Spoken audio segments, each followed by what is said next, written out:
¿Qué pasa con Mariela? Llega a ustedes gracias al auspicio de Banco Bolivariano. Estoy con el doctor Luis Yepes, él es neurólogo del Hospital de Los Ceibos y es especializado en epileptología y trastornos del movimiento. Doctor, bienvenido. Muchas gracias por estar con nosotros. Hola Mariela, muchas gracias. Muy buenas tardes ya. Gracias Ujú. por permitirme llevar un poquito de información también a la comunidad.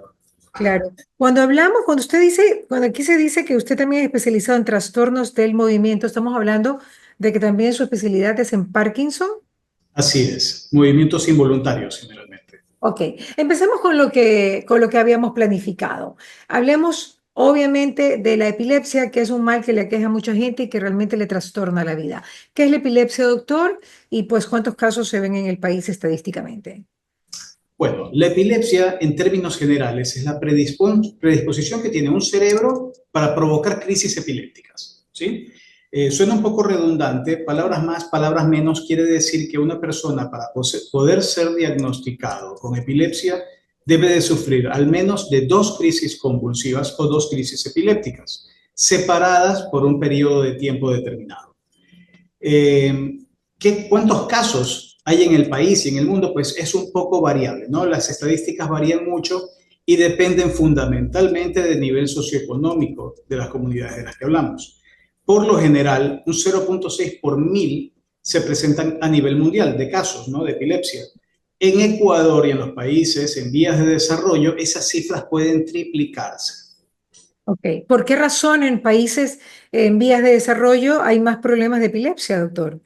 Bueno, fundamentalmente por los cuidados pre-embarazo o durante el embarazo o en el momento del parto o posterior al parto. ¿Por qué se produce la epilepsia, doctor? No es un tema genético, no es, digamos que una ruleta rusa me tocó, o sea, genéticamente me tocó, o es realmente por un mal embarazo y un parto, pues, complicado.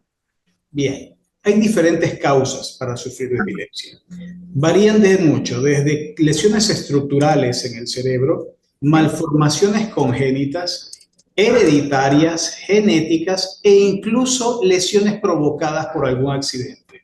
Y Ya. hay una serie diminuta de casos en los cuales pues, son lo que llamamos nosotros idiopáticos o criptogénicos, en los cuales no hay ninguna causa estructural que pueda justificar una convulsión.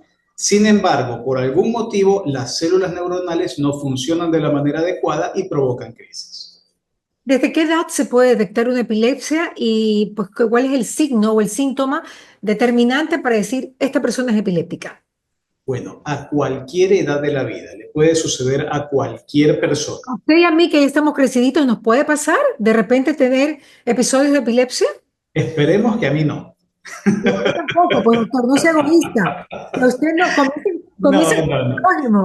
Puede sucederle a cualquier persona, ¿sí? Ya, Hay dos picos de incidencia muy altos, en los cuales, ya. primero, los niños menores de 5 años, los Ok. cuales presentan crisis convulsivas generadas por lo general, Ujú, provocadas por un mal manejo del embarazo o parto.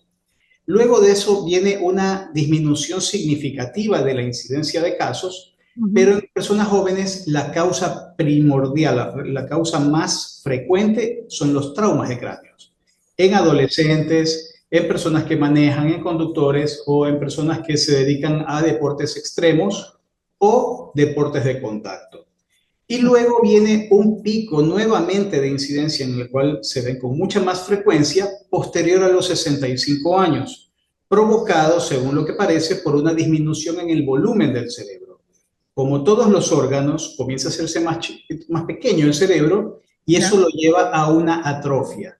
Si ya. esa atrofia cerebral está segmentada o está sectorizada a una parte del cerebro que puede provocar convulsiones, pueden presentarse crisis también. Ok.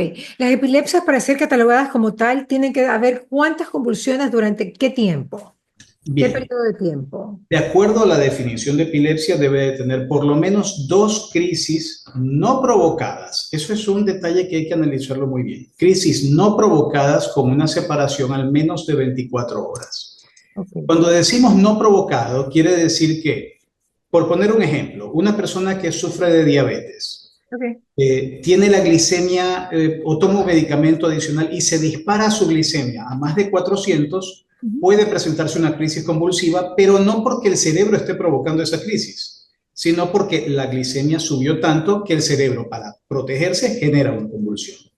Lo mismo ocurre cuando se les baja mucho el azúcar por debajo de 35, puede provocar también el cerebro una convulsión, pero es reactiva a la disminución de glucosa. Ya. Usted lo que me quiere decir es que eso no es una epilepsia per se. Así es. Como que, ya, una epilepsia per se, una típica epilepsia, ¿qué tiene que tener? ¿Cuáles son los signos y los síntomas que tiene que tener? ¿De qué consta? Muy bien. De acuerdo a la parte del cerebro que esté descargando, se van a presentar los síntomas. Esto quiere decir que hay muchos tipos de presentaciones. Puede variar desde una ausencia, que es algo muy clásico en la infancia, en la que el niño se queda mirando al vacío o parpadeando por unos 2, 3 segundos y luego retorna, sin dejar ningún tipo de, digamos, huella o secuela de que pasó algo. Por Ya. eso, muchas veces en los niños, los que tienen la orientación a pensar que está pasando algo malo son los profesores, que son los que ven a los niños en la escuela y los ven muy distraídos o que con frecuencia se quedan como desconectados del entorno y regresan enseguida. Entonces, ellos detectan y ellos son los que comunican a los padres para que efectivamente los hagan chequear de un médico especialista. Ok, esa es una. Así es. Hay otras en las cuales el paciente de igual manera puede quedarse desconectado del entorno, pero dura un poco más, ¿sí? Y lo llamativo de estas crisis es que el paciente sabe cuándo le van a ocurrir. Tiene una sensación un poco rara a nivel del estómago. Esta sensación como un vacío va subiendo, les da un poco de mareo y luego se desconectan. Eso también es una crisis epiléptica y eso hay que hacerle los estudios complementarios necesarios para poder determinar si debe o no ser medicada. Okay. De igual manera, también hay las convulsiones comunes que ya conocemos, en las cuales la persona cae al piso y tiene los movimientos, que es muy dramático, pero son las que más frecuentemente llegan a las salas de emergencia. Las otras no tanto. Claro, porque se golpean, porque se muerden la lengua, etcétera, etcétera. Así es. O porque tienen la imprudencia de estar manejando y les da un ataque de imprudencia, de epilepsia y de imprudencia también, porque definitivamente sabemos que una persona con epilepsia puede manejar o no puede manejar. ¿Qué puede hacer y qué no puede hacer? Muy bien. Médicamente no debería manejar. Sin embargo, en Ecuador se están proponiendo, recién después de la pandemia, se está reactivando algunos temas con respecto a legislación en pacientes neurológicos. Okay. Es decir, una persona que tiene por lo menos 2 meses con su epilepsia controlada podría volver a manejar, ¿sí? Siempre y cuando cumpla con el tratamiento. Si no lo cumple o si tiene una alta frecuencia de crisis, esa persona no debería de manejar. Estamos hablando que ahora hay medicamentos para que la epilepsia desaparezca, o sea que una persona epiléptica realmente no tenga que tener de ninguna manera ataques de epilepsia. Bueno, en términos generales, los medicamentos pueden proteger a una persona epiléptica de más o menos el 80% de sus crisis, ¿sí? Es decir, son muy buenos, pero hay que identificar cuál es el mejor medicamento para cada tipo de epilepsia y para cada tipo de paciente. Okay. Según eso, se puede llegar a una previsión del 80%.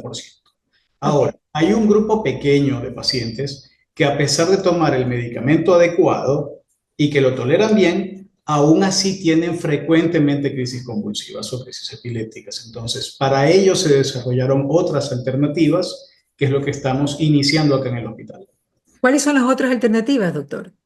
Bueno, primero, para poder ser diagnosticado con epilepsia refractaria o fármaco resistente, como la conocemos en términos técnicos, o sea, que no le hace bien, para que entendamos todo, que no le hace bien ningún medicamento. Así es, no responde a ningún medicamento, a ninguna combinación.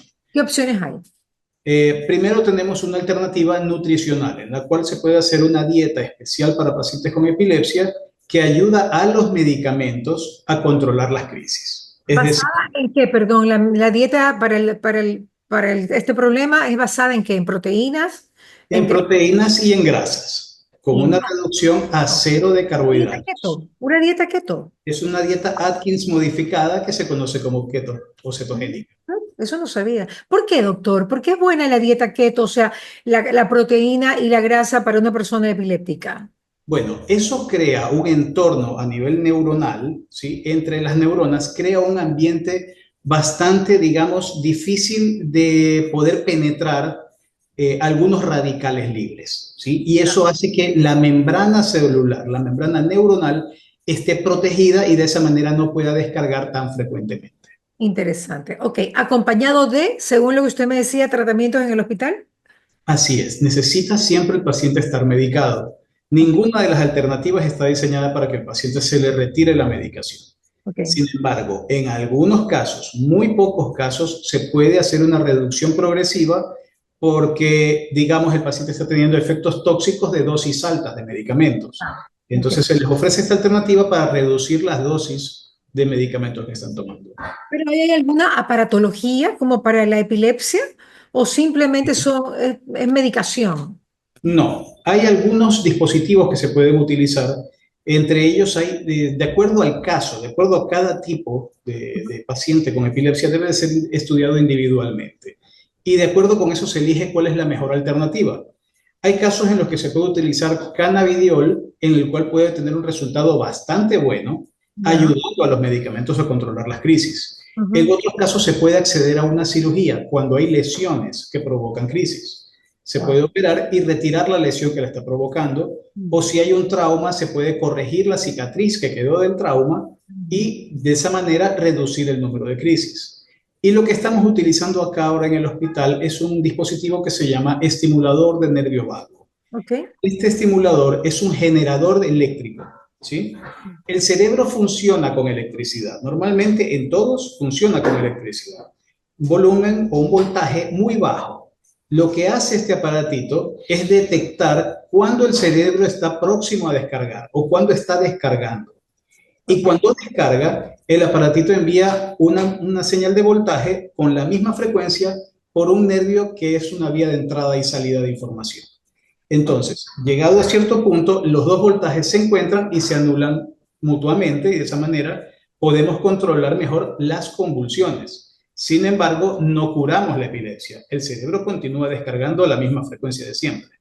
Yo me imagino que estos son los casos más graves, doctor, porque, Así es. porque me imagino que también hay un espectro, pues, de diferentes casos, de diferentes medidas de la epilepsia, ¿no? Es correcto, así es. Hay casos que son muy severos, hay otros casos, en cambio, que convulsionan muy poco, pero cada vez que convulsionan terminan en terapia intensiva, intubados, ¿Por qué? y con complicaciones inherentes a la ¿Por estadía. qué? ¿Por qué en terapia intensiva? ¿Por qué? Bueno, la mayoría de las convulsiones, 90% de las convulsiones son autolimitadas. El cerebro tiene mecanismos de defensa para detener las convulsiones. Los medicamentos están diseñados para ayudar a esos mecanismos de defensa a controlar esas convulsiones y que la persona convulsione máximo 2 minutos. En los casos en los que las convulsiones son mucho más largas, se agotan los mecanismos de defensa del Entiendo, cerebro, ya los entiendo. medicamentos no controlan esa convulsión. Esos casos de convulsiones largas sí pueden provocar daño cerebral. Por eso es que en estos casos se utilizan medicamentos que son anestésicos para, digamos, de alguna manera dormir al cerebro y que no continúe descargando. Y eso se debe manejar en terapia intensiva. Terapia intensiva. Y bueno, y eso pasa muy seguido, porque imagínense que un paciente tenga una epilepsia tan fuerte que tenga que ir cada mes a terapia intensiva. Eso no es bien, Afortunadamente no, doctor. afortunadamente no es frecuente, pero sí hay casos en los que cada convulsión termina en terapia intensiva o casos en los que se ha visto, ¿no? Hay personas famosas que han fallecido por tener un estatus epiléptico. Wow.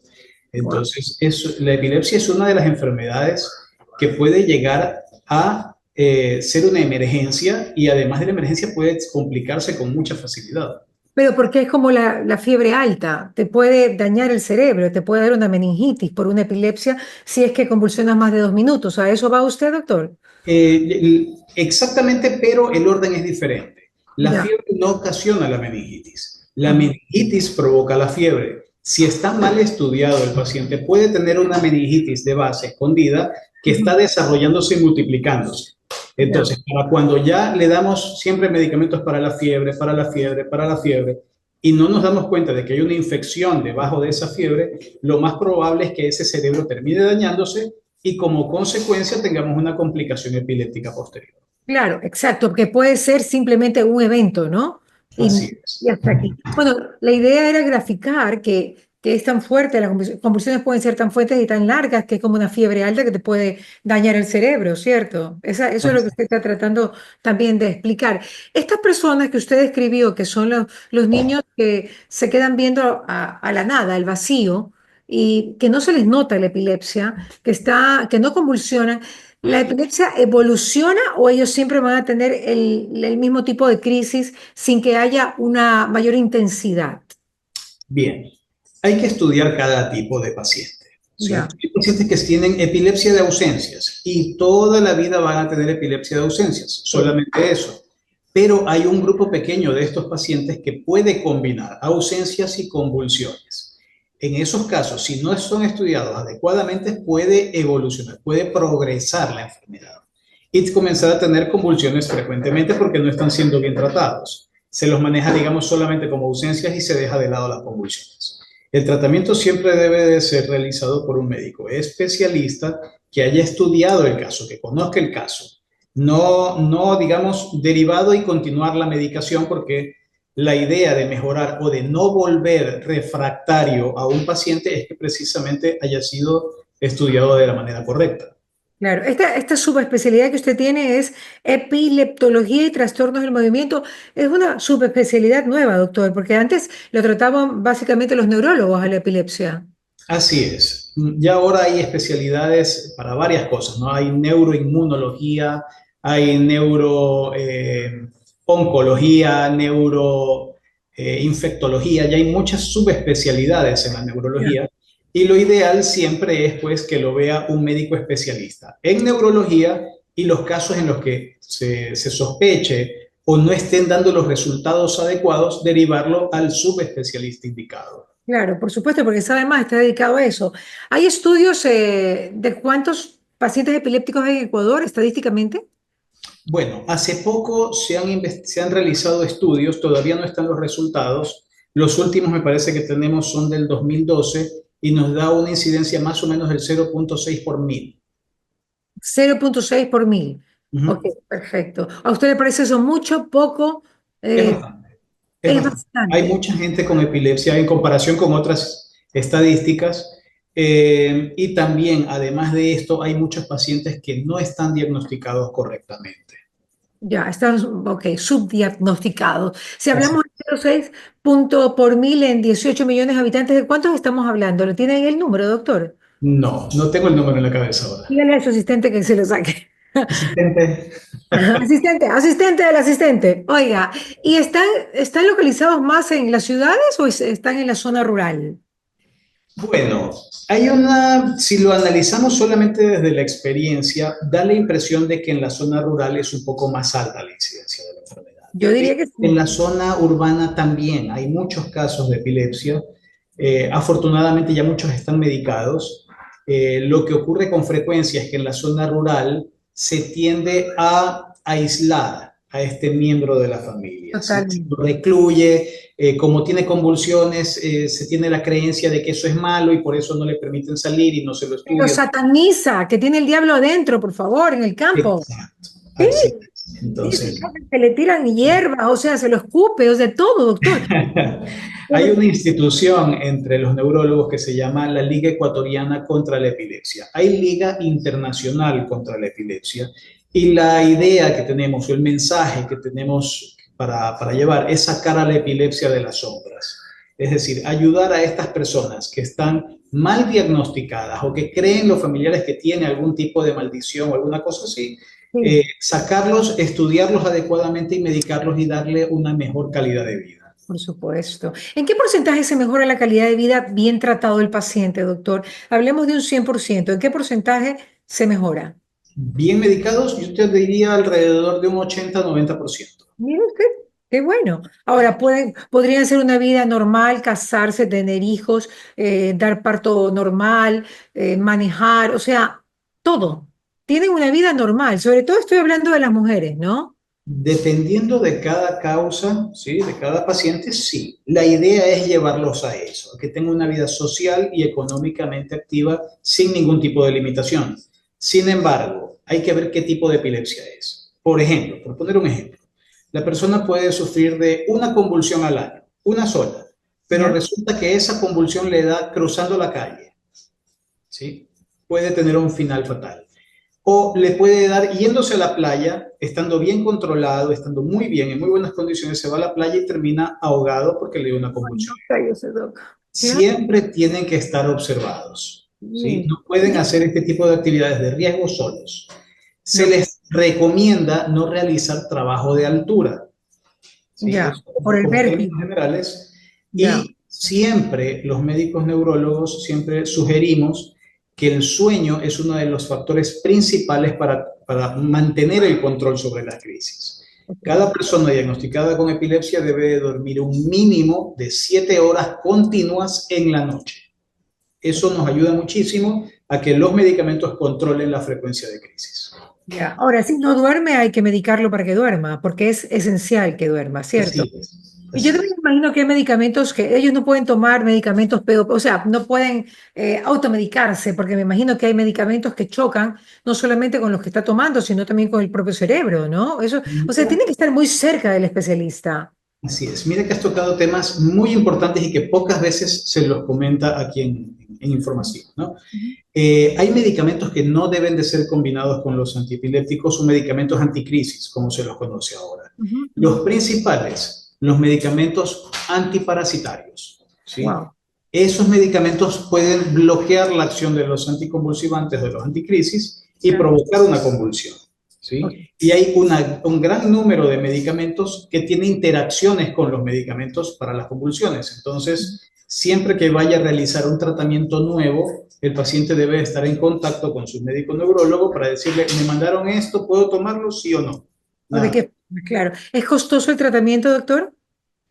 Bueno, eso es muy variable de acuerdo al nivel socioeconómico. Hay diferentes generaciones de medicamentos. Las últimas sí son, digamos, un poco costosas.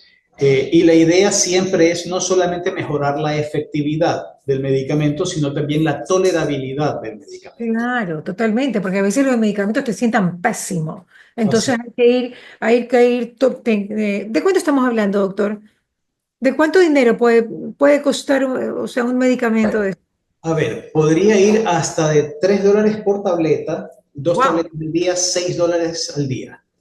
$6 al día. ¿Y qué hacen las Sí. personas que no tienen capacidad para pagar esa cantidad de dinero, doctor? Bueno, hay alternativas de generaciones inferiores que son bastante buenas. Todos son, digamos, similares, ¿sí? Ok, En efectividad, pero en tolerabilidad, eso es otra cosa, ¿sí? ya, Por entiendo. ejemplo, hay medicamentos de segunda generación que son muy buenos y que van a controlar igual que los de última generación las Pero menos crisis, tolerables, menos pero son mucho más económicos, así es. y menos tolerables, y probablemente se Menos tenga... tolerables, sí. Por lo general, más que nada es por el tema, digamos, de a qué edad se lo comienza a dar.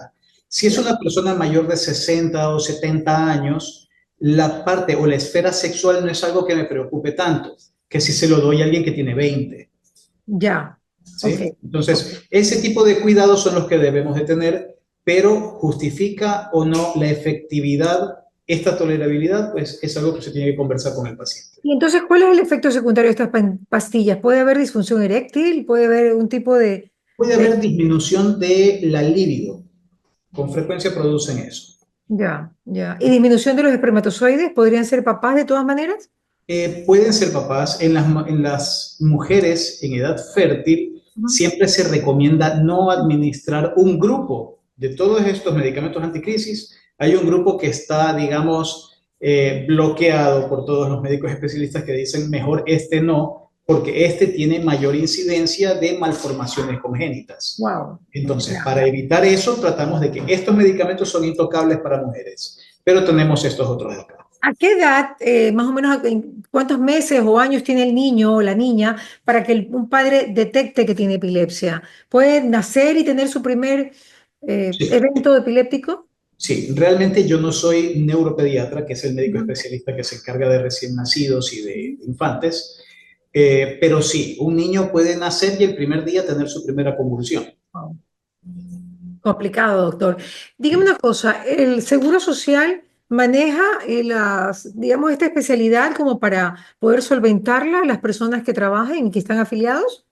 Sí, claro, hay diferentes alternativas farmacológicas ¿Ya? y lo que intentamos hacer con el Comité de Epilepsia precisamente es crear una base de datos de pacientes que no mejoran con la medicación y Ok, a ellos ofrecerles las alternativas que hemos diseñado para poder ayudarlos a que tengan una mejor calidad de vida, un mejor desempeño social, económico, familiar en todos sus entornos. ok, perfecto, doctor. ¿La epilepsia es para toda la vida o desaparece con el tiempo? Buena pregunta. Hay un grupo muy pequeño que son curables, Ok. grupo muy pequeño, ¿De qué porcentaje pero por estamos lo hablando? general, ¿Ese grupo sí, pequeño de qué porcentaje? En porcentajes. yo diría alrededor de un 2 al 5%. Muy bajísimo, doctor. Sí, Bajísimo. Y si no, le dura toda la vida. es Haya muy sido la probable, causa sí. que haya sido, La ¿cierto? epilepsia es una enfermedad crónica que cuando es bien tratada podemos aumentar ese porcentaje de libertad de crisis a un 20%, pero debe de ser tratada adecuadamente y lo más tempranamente posible. Si se Ok, demora mucho, ya comienzan a aparecer más lesiones en el cerebro o la ya, misma lesión que lo produce se puede agrandar y cada vez se vuelve más difícil. más difícil, doctor.